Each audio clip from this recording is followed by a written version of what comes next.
오늘 우리에게 주시는 하나님의 말씀은 신약성경 빌립보서 2장 5절에서 11절까지의 말씀입니다. 이제 말씀을 봉독합니다. 말씀을 봉독할 때 하나님의 음성을 친히 듣는 시간이 되시길 바랍니다. 너희 안에 이 마음을 품으라. 곧 그리스도 예수의 마음이니 그는 근본 하나님의 본체시나 하나님과 동등됨을 취할 것으로 여기지 아니하시고 오히려 자기를 비워 종의 형체를 가지사 사람들과 같이 되셨고 사람의 모양으로 나타나사 자기를 낮추시고 죽기까지 복종하셨으니 곧 십자가에 죽으심이라. 이러므로 하나님이 그를 지극히 높여 모든 이름 위에 뛰어난 이름을 주사 하늘에 있는 자들과 땅에 있는 자들과 땅 아래에 있는 자들로 모든 무릎을 예수의 이름에 꿇게 하시고 모든 입으로 예수 그리스도를 주라 시인하여 하나님 아버지께 영광을 돌리게 하셨느니라. 아멘. 여러분 반갑습니다. 이렇게 분립하고 이렇게 올 수 있어서 참 기쁘게 생각합니다. 하나님의 은혜가 우리 높은덧 정의교회 계속해서 넘쳐나기를 간절히 축원합니다.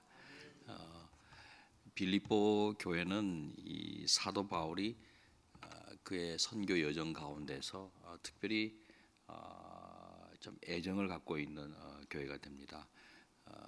이 빌립보에 처음에는 가려고 했던 건 아니고 아시아로 이렇게 진행하려고 그 선교 여정을 잡았습니다. 여러 가지 전략들을 이제 나름 그 팀 일행들하고 분석을 했겠죠. 아시아로 가는 게 좋겠다. 그런데 무슨 영문인지 자꾸 막히는 거예요. 그러고 있는데 밤에 이제 환상을 보게 됩니다. 마게도니아인이 나타나서 와서 우리를 도우라. 그때 이제 생각하는 거죠. 그동안에 아시아로 가려고 했던 그 여러 가지 선택을 하고 나가려 했는데 길이 막힌 것이 성령께서 막으신 거구나. 오히려 방향을 틀어서 소위 유럽 쪽으로 복음을 전하게 하시려고 하셨던 거구나. 이제 복귀를 해보니까 그렇게 되는 거예요. 그래서 배 타고 건너간 곳이 이제 마게도니아인데 네아폴리라는 항구에 도착을 해서 바로 들어간 곳이 첫 번째 성 마게도니아의 거의 중요한 성이죠. 빌립보라는 성입니다. 로마 제국의 그 퇴역 장교들이 은퇴 마을을 이루어서 생활하는 그런 곳이었습니다. 대개 유대인들이 조금만 있어도 회당을 만들지 않습니까? 회당이 없는 거예요. 그만큼 유대인 특히 남자가 거의 없었다 보면 좋습니다. 바울이 만약에 회당을 발견하게 되면 반드시 그곳으로 들어갑니다. 같이 이제 회당 예배를 드리고 우리가 섬기는 여호와 하나님이 그리스도를 메시아를 이미 보내주셨다. 그분이 바로 나사렛 예수시다. 이렇게 이제 복음을 증거할 참인데 회당이 없는 거예요. 그래서 안식일 날에 그래도 기도할 때를 찾아야 되겠다 하고 강가로 이제 가보는 거죠. 가니까 사람들이 모여 있는 거예요. 그 중에서 여인들이 앉아가지고 이런저런 이야기하는데 이 사람들에게 이제 복음을 전해야 되겠다고 복음을 전하는데 그 중에서 특별히 그 루디아라고 두아디에라라는 도시 출신인데 여류 사업가라 할 수 있겠습니다. 자주색으로 된 이 옷감을 장사를 하는 거예요. 이게 자주색 천을 만들어내는 게 이게 보통 고급 기술이 아니고 당시 사람들에게서는 일종의 명품이었습니다. 아주 바다 깊숙한 곳에 조개를 캐내어서 거기서 뽑아낸 천연 염색을 가지고 물을 들여서 상당히 비싼 가격에 팔리는 여류 사업가였습니다. 이 루디아의 마음을 하나님이 여셔가지고 복음을 받아들이는 거예요. 그리고 세례를 받게 하셨습니다. 이 루디아가 너무 아쉬운 거예요. 그래서 바울 일행을 자기 집 안으로 환대를 해서 접대하면서 이 천국 복음에 대해서 좀 더 소상한 이야기를 듣기를 원했습니다. 그렇게 해서 이제 빌립보 지역의 어떤 의미에서 첫 번째 가정교회 같은 것이 이제 그 루디아 집을 중심으로 시작됩니다. 하루는 이제 그 나가는데 이 점치는 귀신 들린 여자아이가 자꾸 쫓아다니면서 바울에 대해서 막 자꾸 이렇게 말을 걸고 이제 하는 거예요. 그러니까 안 됐어요. 그래서 이제 소위 축사를 하게 됩니다. 축사를 하니까 귀신이 떠나가죠. 그래서 자유를 이제 얻게 됩니다. 그런데 묘한 게 이 점치는 귀신 들린 여자아이의 주인이 한 명이 아니라 여럿으로 복수로 나와 있어요. 주인들이라는 사도행전 16장의 기록을 볼 수 있습니다. 어떻게 그런 일이 있을 수 있습니까? 주인 하나의 종이 여럿이지 종 하나의 주인이 여럿이다. 이거는 특이한 케이스예요. 그러니까 이 영험하잖아요. 신통력이 있잖아요. 점치는 귀신 들렸으니까 공동 투자한 모양입니다. 지분이 다 생기는 거예요. 그래서 복채를 벌어들이면 그걸 가지고 뭐 나누었는지 하여튼 주인이 여럿이에요. 근데 신통력이 떨어진 거예요. 그랬더니 딴 이유가 아니에요. 사실은 뭐 그럴듯한 명분을 갖다 붙이지만은 경제적인 수익이 이제 손해를 입었다는 거죠. 그래서 이 바울 일행을 고발을 해버립니다. 그 이야기를 듣고는 엄청나게 많은 매를 때리고 옥에 가두게 됩니다. 바울과 실라가 옥에 갇혀가지고 뭐 신음하듯이 이제 그럼에도 불구하고 찬양을 드리는 것이죠. 매 맞았는데 뭐 그 나오는 찬송 소리가 크지는 않았을 거예요. 웅얼웅얼 뭐 끙끙 앓으면서 찬양을 하는데 이 빌립보의 그 감옥의 다른 죄수들도 이걸 가만히 이제 듣게 되는 거예요. 벌써 그게 이제 뭐 예수님 믿고 뭐가 잘 풀리고 하는 그런 간증은 성공담은 예수님 안 믿어도 생길 수 있는 인생 성공담이에요. 사실 그렇게 해서 복음이 증거되는 경우보다는 어려움 속에도 고난과 핍박 속에서도 불평함직한데 오히려 감사하고 원망하지 않고 하나님을 향하여 도리어 찬양을 한다. 이게 뭐지? 하나님이 버린 것 같은데, 하나님이 도와주지 않은 것 같은데, 그런데 그 하나님을 찬양한다. 저게 뭐지? 사실은 그런 초대교회에 복음이 퍼져나가는 계기는 순교를 당하면서까지도 목숨 살려주겠다 예수 부인하면, 그런데도 오히려 기쁘게 주님 품에 안기기를 선택하는 이해할 수 없는 행동들을 로마 시민들이 보면서 거기서 감동받고 예수님 앞으로 돌아오는 경우가 더 많았거든요. 죄수들이 같이 들었단 말이에요. 그런데 마치 기다렸다는 듯이 그 찬양 소리를 하나님께서 지진을 이제 허락하시잖아요. 그래서 막 지진이 일어나 가지고 옥문이 열려 버립니다. 묶어두고 있던 그 착고가 풀리게 돼요. 그럼 바울이 나갈 수 있었겠죠, 신라가. 지진이 나오고 옥문이 열렸다는 이야기를 보고받고 간수장이 이제 와 보는 거예요. 이게 죄수가 탈옥했겠다. 와 보니까 바울과 신라가 없는 거예요. 그래서 책임감을 느끼고 자결을 하려고 그랬단 말이에요. 그런데 바울과 신라가 도망친 게 아니라 잠시 옆에 있었던 모양이에요. 그러는 모습을 보고 나타나가지고 그러지 말라고. 깜짝 놀랐죠, 간수장이. 그리고 어떻게 하면 좋겠냐, 뭐 이런 이야기를 서로 주고받게 됩니다. 그 짧은 시간에 나눈 대화 속에. 그때 이제 유명한 말이죠. 주 예수를 믿어라. 그리하면 너와 내 집이 구원을 얻으리라. 예수님 믿고 세례를 받습니다. 그 루디아하고 빌립보 감옥의 간수장의 가정들, 이게 이제 모여가지고 빌립보 교회가 이제 개척이 된 거예요. 그렇게. 그리고 바울은 뭐 선교 여행을 항상 한 군데만 이렇게 머물러 있는 게 아니라 또 떠나잖아요. 데살로니가 지방으로 가고 뭐 이렇게 됩니다. 그러다가 이제 그렇게 해서 세워진 빌립보 교회인데, 바울이 먼 훗날 이제 선교 여행하다가 예루살렘에서 체포되고 로마로 호송되고 하면서 이제 감옥에 갇히는 거예요. 이게 너무 걱정이 됐는가 봐요. 그래서 이 빌립보 교회 성도들이 에바브로디도라고 하는 사람을 보내요. 그리고 그 편에 영치금 같은 거를 넣어줘요. 사실 이 빌립보 교회 성도들은 그 전에 데살로니가로 진행할 때도 바울이 너무 고마우니까 그의 편에게 필요한 것을 이렇게 공급해 준 도 있거든요. 한 번이 아니라 두 번 나에게 쓸 것을 보내왔다. 그러면서 너희들이 지금 내가 옥에 갇힌 것을 알고는 필요한 게 뭐 있을까 해서 영치금을 보내온 이거 하나님이 기뻐 받으시는 향기로운 제물이다. 이렇게 칭찬을 해줘요. 그러면서 얼른 이야기해요. 이 잘못하다가는 자꾸 돈 내놔라 하는 소리로 들릴 수도 있잖아요. 그러니까 나는 이미 충분하고, 그리고 나는 부한데도 처할 수도 있고 가난한데 처할 수 있고, 일체의 비결을 배웠기 때문에 내가 뭐 아쉬워서 뭐 좀 더 보내오라고 하기 위해서 뭐 칭찬하고 그런 건 아니다. 그러면서 도리어 그 빌립보 교회 성도를 위해서도 기도하는 거예요. 너희 쓸 것에 대해서는 그리스도 예수 안에서 풍성한 대로 하나님께서 채워주시기를 나는 도리어 간구한다. 뭐 그런 이야기를 해요. 그리고 이 에바브로디도가 바울과 함께 있는 동안에 큰 병을 얻었어요. 다 죽게 생겼어요. 그래서 기적같이 이제 기도하다가 기독같이 나와버렸어요. 그래서 이 에바브로디도를 다시 이제 빌립보 교회 성도들한테 보내요. 걱정할까봐 보내면서 그 편에 편지를 쓰게 된 겁니다. 그게 빌립보서예요.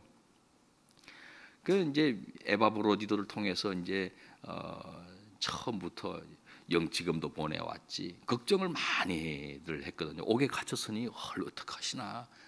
그러니까 내가 이 갇히게 된 것이 걱정할 거 없다. 도리어 복음의 진보가 일어났다. 꼼짝 못할 줄 알았지만은 나를 감시하는 이 시위대 군사들에게도 복음을 전할 수 있는 계기가 되어서 오히려 복음의 진보가 일어났다. 그러니 너무 걱정하지 말라. 그런 이야기를 했고, 또 한편으로는 이게 옥에 갇히다 보니까 바울하고 시샘이 난 좀 사역자들이 있었던 모양이에요. 그래서 투기와 분쟁으로 복음을 전한다는 이야기를 들었어요. 또 한편으로 어떤 무리는 바울 선생이 못다 아니라 우리가 또 하자, 그런 동기로 또 복음을 전하는, 서로 다른 동기로, 좋지 못한 동기와 좋은 동기로 하여튼 전파하는, 그리스도를 전파하는 그런 일이 있었다 하면서 자신의 심경을 토로해요. 나는 이렇게 전파되나 저렇게 전파되나 전파되는 것이 예수 그리스도라면은 난 도리어 기뻐한다. 꼭 내가 뭘 해야, 내 이름으로 뭔가 주의 일을 해야 좋고, 다른 사람이 그 주의 일을 하는 거는 시기 질투하면서 그거 막 못내 배가 아파하고 그러지 않는다. 누가 하든지 간에, 인간이 뭘 하든지 간에 그리스도가 영화롭게 되고 그리스도만 전파된다면 나는 기뻐하고 기뻐하리라. 뭐 그런 내용을 편지에도 담습니다. 이게 에바브로디도가 이제 전해온 소식 중에 좀 안타까운 소식이 있었습니다. 그 중에 하나가 잘못된 가르침을 자꾸만 교회 안에 들여놓는 무리들이 있었거든요. 그들을 향하여서는 십자가의 원수로 행한다. 이렇게 이제 비판을 합니다. 그리고 저들은 결국 멸망당할 것이다. 저들이 추구하는 것은 자신의 배에 채우는 거다. 이 땅의 것에 창념에 연연해가지고 어쩌든지 이 땅에서 뭐 좀 봉받고 뭐 이런 것만 하려고 자꾸 저렇게 절한다. 십자가의 원수로 행한다. 그러나 여러분들은 시민권이 어디에 있느냐? 하늘에 있는 자다. 하늘에 시민권이 있으니 이 땅의 것에 너무 연연해하지 말라. 일희일비하지 말고 하나님이 통치하시는 하나님 나라의 시민권을 뒀기 때문에 이 땅의 것으로 인해서 뭐 생기면 감사하지만 그때만 기뻐하고, 없어지고 사라지고 뭐 빼앗기는 거고 그러면은 서운해하고 힘들어하고 슬퍼하지 말라. 그런 거는 있다가도 사라지는 것이고 다 지나가는 것이고, 영원한 하나님 나라의 그 통치 천국, 거기에 여러분의 시민권이 있으니 그걸 사모하고 그것을 위해서 힘쓰기를 바란다 하면서, 이 잘못된 가르침을 전하는 자들에 대해서는 본질에 있어서 틀려버렸기 때문에 단호하게 지적을 하고 비판을 하고 그들과 상종하지 말 것을 요청합니다. 바울의 태도는 분명했습니다. 십자가 외에 다른 걸 자꾸만 전하는 데 대해서는 아주 단호했습니다. 그런데 또 안타까운 소식이 있는데, 사실 이게 바울의 마음을 더 힘들게 했을 수도 있어요. 왜냐하면 저거는 주님 바깥에 있는 자들이 하기 때문에 아주 딱 대적을 해버려라, 뭐 물리쳐버려라 이렇게 하는데, 다 같이 주님을 섬기고 있는 성도들 안에 분열의 조짐이 이렇게 나타난다는 거예요. 예. 그 오늘 본문 바로 앞에도 보면은 이 다툼과 허용으로 봉사한다는 게 주의 일을 하는 게 나와요. 그래서 같은 마음을 품어라. 마음이 같지 않다는 거죠. 분명히 그리스도를 섬기고 하나님 나라를 위해서 헌신하고 주의 몸된 교회를 세워나가려고 다 애를 쓰는 그 방향은, 목적지는 같았단 말이에요. 그런데 다툼과 허용으로 주의 일을 하는 무리가 이야기가 들려오는 거예요. 그 본문 다음에 보면 두 사람의 이름이 적시되고 있습니다. 유오디아하고 순두개예요. 여성들의 이름입니다. 그러니까 우리로 말하면은 뭐 마리아 여전도의, 마르다 여전도의 회장점 되는 모양이에요. 그러니까 이게 뭘로 싸웠는지는 알 수는 없어요. 간단하게 지나가니까 아마 생각해 볼 때 김치 담그다가 요디아는 좀 싱겁게 담그고 순두기는 짜게 담그는지는 모르겠어요. 그래가지고 이제 한때는 요디아가 그 참 여성도 회장할 때는 김치가 온 성도가 밥을 먹는데 싱거운 거예요. 그런데 싱거운 거 좋아하는 사람은 야 이거 맛있다 그러고, 싱거운 거 안 좋아하는 사람은 이게 뭔 김치냐 이게 이렇게 이야기하는데, 순두개가 이제 여전도 회장이 된 거예요. 이 주방장이 된 거예요. 이제 그런데 순두개는 짜게 딱 하는 거예요. 막 이렇게 하니까 이게 맛있다고 또 하는 사람이 있고, 이건 너무 짜다고 이야기하는 사람이 있고, 건강에 안 좋다 뭐 이야기하는 사람도 있고, 뭐 이렇게 이런 뭐 가령 이런 걸로 자꾸만 다툰다는 게, 이 옳고 그름의 본질적인 진리 문제가 아니라 이 기호의 문제고 절차의 문제고 방법의 문제고 또는 스타일의 문제고, 이런 비본질적인, 중요하긴 하지만은 그러나 비본질적인 것 가지고 서로 안 맞는 거예요. 그래서 부디 다툼과 허용을 하지 말고 주의 일에 마음을 합하라. 그거는 그리 중요한 건 아니다. 뭐 이런 취지의 내용을 이제 편지로 쓰게 됩니다. 이게 이제 바울의 마음에 굉장히 좀 아프게 와닿았던 것 같아요. 성도가 뭐 그런 걸로 싸우느냐 이런 거죠. 그러면서 너희는 예수의 마음을 품어라 하고 오늘 본문을 쓰는 겁니다. 그러면서 6절부터 쭉 내려가는, 이거는 당시 초대교회 성도들이 예배 중에 불렀던 찬송가 가사예요. 그거를 이렇게 인용을 해가지고 자주 불렀습니다. 애창곡이에요. 예배 때마다. 좀 담임 목사님 여기 딱 보니까 우리 새로 오신 정재상 목사님은 떼제를 좋아하는가 보다. 떼제 공동체 아주 아름다운 이렇게 참 문학 성도 있고 영감이 넘치는 그런 곡을 또 선곡을 해서 이렇게 하는가 보다.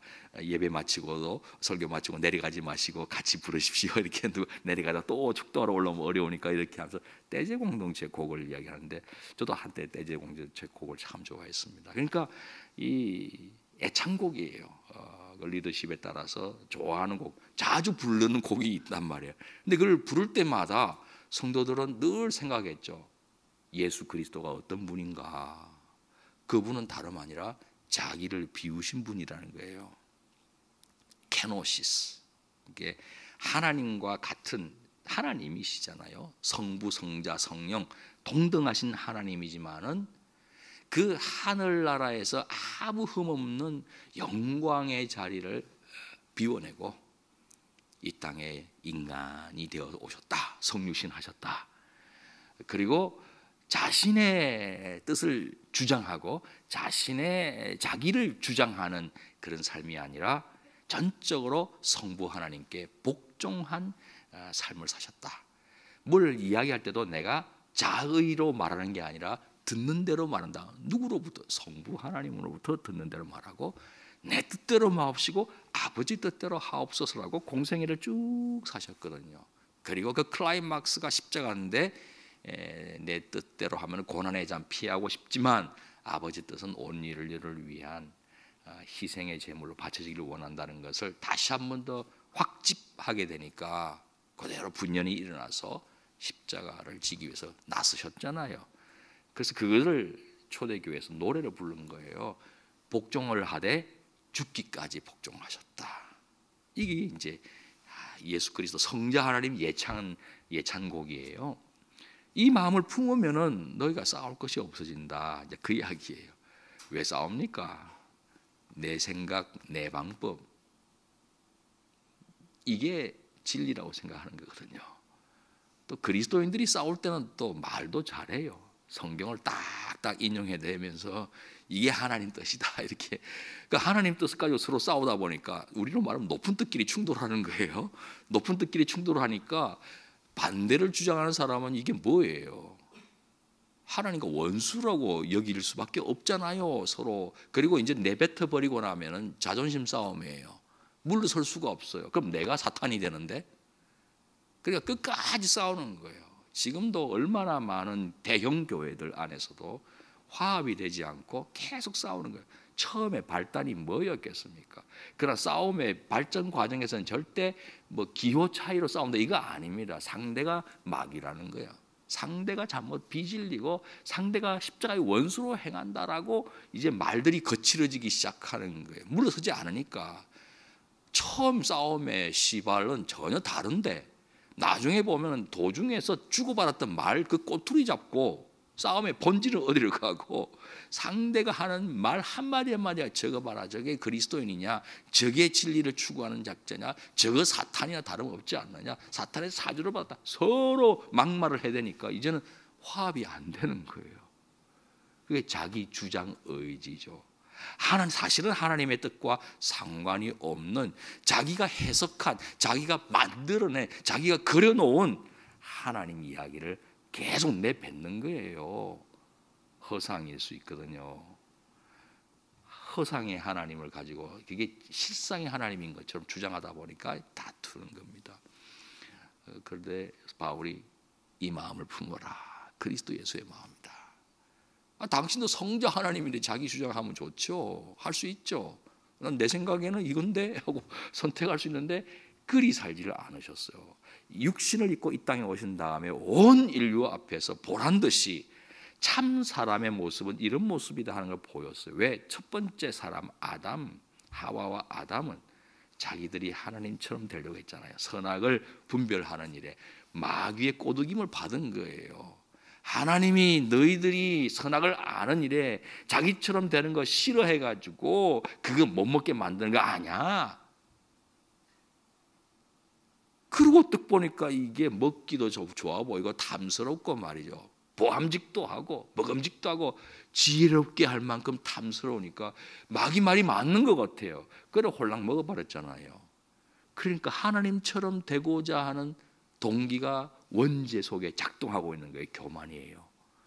피조물로서 우리 하나님을 경외하고 하나님 품 안에서 하나님 뜻과 동행하면서 살아가는 것이 참된 복인데 그걸 벗어나서 내가 하나님 돼서 그냥 하나님께서 주시는 것만 누려도 최대 자유를 누릴 수도 있는 에덴 동산이었는데 하나님처럼 절대 자유를 구가하고 하나님 되고자 하는 것 교만. 사탄도 자기 보좌를 높여서 하나님과 맞짱 뜨려고 했잖아요. 그 타락의 경로하고 똑같이 인간을 사주해가지고 그리 만들어 놓았단 말이에요. 그 불순종인 거예요. 반역인 거예요. 그 원죄적 속성이 흐르고 있는 거예요. 인류 속에. 그런 인류 앞에서 마지막 아담으로 그런 아담을 종지부를 찍고 온 인류의 새로운 시조로서 두 번째 사람으로 성육신하여 이 땅에 오신 예수님은 순종을 하는 거예요. 성부 하나님께. 반역한 무리들 앞에서 마귀가 유혹하잖아요. 광야에서도. 그럴 때 하나님을 섬기고 하나님의 입에서 나오는 말씀으로 사는 것이고 오로지 하나님을 높이는 모습으로 온 인류가 못한 그 모습이 새로운 시발점으로 새로운 인류의 시조로 참 사람은 이런 모습이어야 한다는 걸 보여주신 거예요. 어쩌든지 그 예수님의 마음을 품어서 예수님 흉내를 내면서라도 닮아가면서 살 것을 부탁한 겁니다. 이 교회 안에 둘로 딱 나뉘어 있는 분열의 조짐이 너무 안타까워서 그렇게 자기 주장 의지를 가지고 계속 싸우다 보면은 교회 갈라진다. 그러지 말고 하나님의 뜻이 어디 있냐? 내가 해석한 하나님의 뜻 아니다. 실상의 하나님이 어떤 모습인지 계속 자비를 베풀어 주소서. 자비를 베풀어 주소서. 저는 오염되어 있습니다. 저는 인식이 왜곡되어 있고 주관적일 수 있습니다. 내가 해석한 하나님이 유일한 진리가 아닐 수도 있다는 걸 인정합니다. 지금은 희미하게 보기 때문입니다. 청동 거울을 보는 것처럼, 나중에야 얼굴을 맞대고 보는 것처럼 확연하게 알겠지만 지금은 희미하니 오류에 빠질 수도 있으니 어쩌든지 공동체와 같이 해석을 해내면서 하나님의 뜻이 무엇인가, 이것이 그러한가, 이것이 하나님 말씀인가 서로 대화하면서 말하기도 하지만 듣기도 하면서 교정도 받고 또 풍성하게도 되면서 더 온전한 진리에 근접한 해석을 해낼 수 있기를 원합니다 하면서 겸손해져야 된다는 것입니다. 그리고 하나님의 뜻에 순복할 때, 그때 평화가 온다, 이런 것이죠. 이 종려주일 예수님께서 입성하는데 나귀 새끼 타고 입성하지 않아요? 그럴 때 이 그리스도일 리가 없다, 메시아일 리가 없다, 메시아였다면 우리 같은 성전과 율법을 중심으로 열심히 수고하는 우리를 죽종해서 같이 우리 하나님 나라 이스라엘 나라 회복시켜가면서 신정 통치를 이루어 가십시다, 예루살렘 성전을 중심으로 했을 텐데 어찌 우리를 이렇게 몰아세우느냐, 욕 엄청나게 하셨거든요. 독사의 자식들아, 이 실감 안 나는 욕이죠. 우리는 번역하니까. 우리나라 말로는 뭐 어떻게 하면 여러분한테 실감 나갔습니까? 이 새벽에 제가 해야 돼요? 뭐 그렇게 어마어마한 저주를 퍼부은 거예요.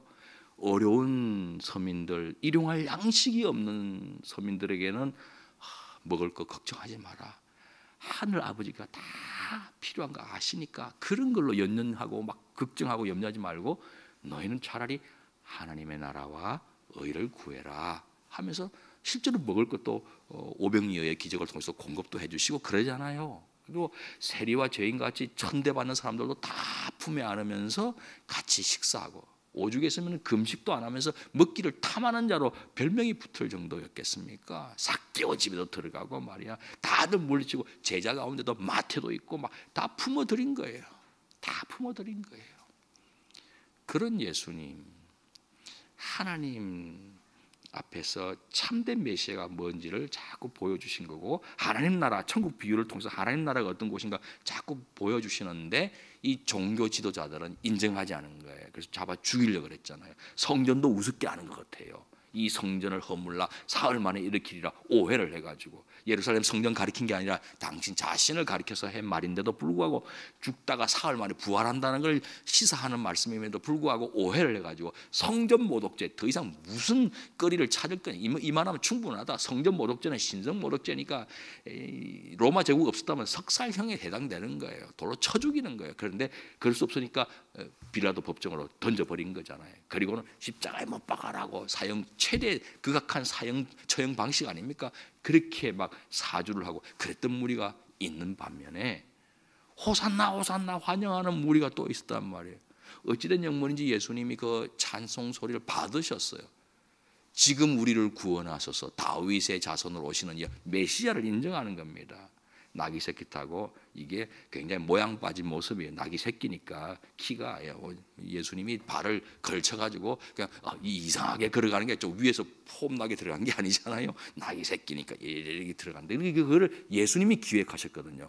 가서 풀어와라. 다 이게 예수님이 기획하신 프레이드예요. 메시아 맞다라고 받아들이면서도 그렇게 연호하던 사람들의 그려놓았던 생각하고 있는 메시아하고는 다른 메시아를 말씀하시는 거예요.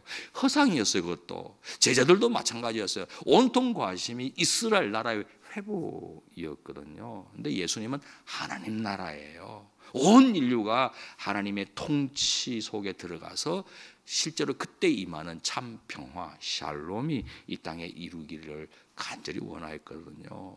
그리고 모든 인류의 죄를 청산부터 하셔야 되니까, 그래서 당신이 희생제물로 봉헌된 거 아닙니까? 그러면서 예루살렘 성에 들어가는데 우시는 거예요. 성이 가까운 거 보면서 막 우시는 거예요. 그러면서 하신 말씀이 평화에 관한 일을 너희가 모르는구나. 예루살렘이라는 게 평화의 도시라는 뜻이에요. 평화의 도시가 평화를 몰라요. 보살핌 받는 하나님이 돌보아 주신 그걸 너희가 알았다면, 그걸 받아들이면은 통치에 순종해서 참 평화가 임할 텐데 너희가 그걸 몰랐구나. 머지않아 토둔에 쌓이고 막 어린아이가 다 죽고 막 이런 일이 벌어진다. AD 70년에 예루살렘 성이 허물어지지 않습니까? 로마 장수가 잠시 반역을 일으켰거든요. 마카비 왕조가 반역을 일으키니까 그걸 처형 그냥 공격 괴멸시켜 버려요. 한 2, 3년 독립 국가를 이룬 적이 있는데 그냥 괴멸시켜 버려요. 그 마사다까지 가가지고 항쟁하고 막 그런 일들도 막 그 옛날에도 막 있었고 막 그러잖아요. 그 후예들이에요. 그런 일들이 막 일어나는 거거든요. 그 예수님이 보여주시고자 한 것은 그렇게 환영하는, 심지어 제자들도 포함돼서 환영하던 그 메시아가 아닌 거예요.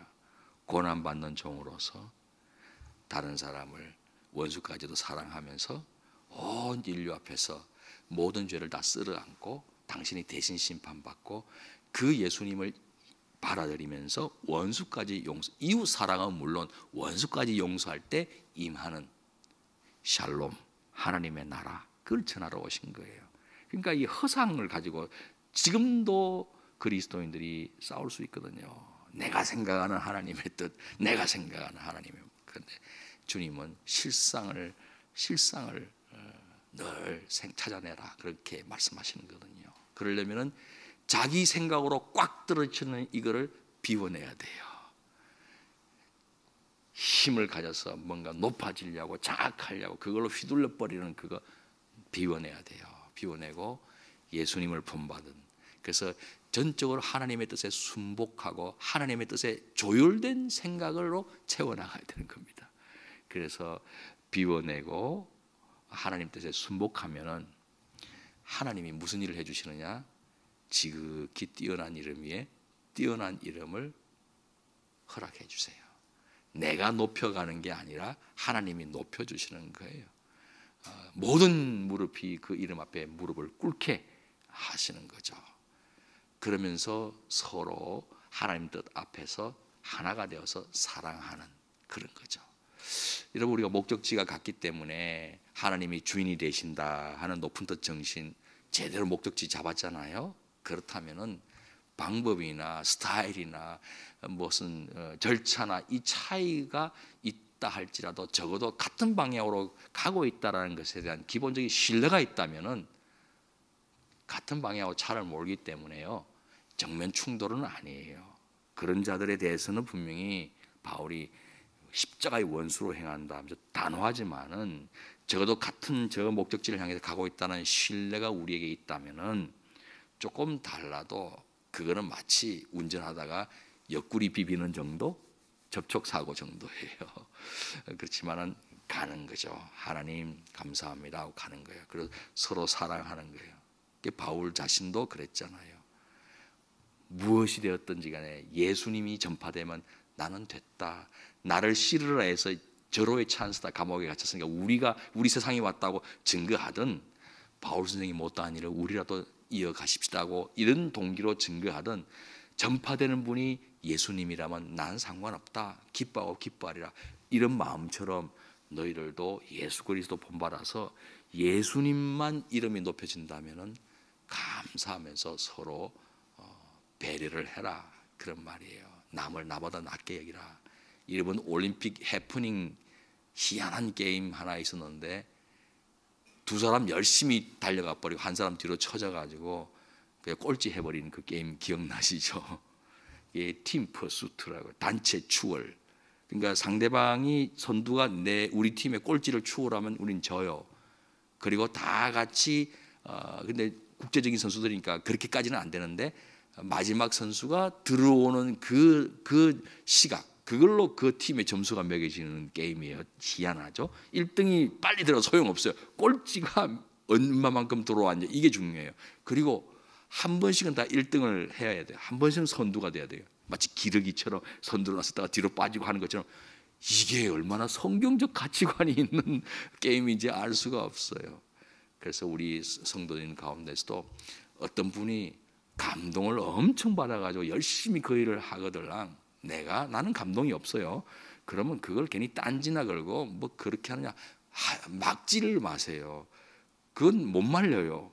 하나님이 주신 감동이니까 열심히 할 수 있도록 방해를 하면 안 돼요. 도와주지는 못할 망정 그렇게 하시라 그러고, 그리고 또 나도 감동이 올 때 있잖아요. 그럼 그걸로 하나님 뜻을 확인했다면 열심히 또 달려가는 거예요.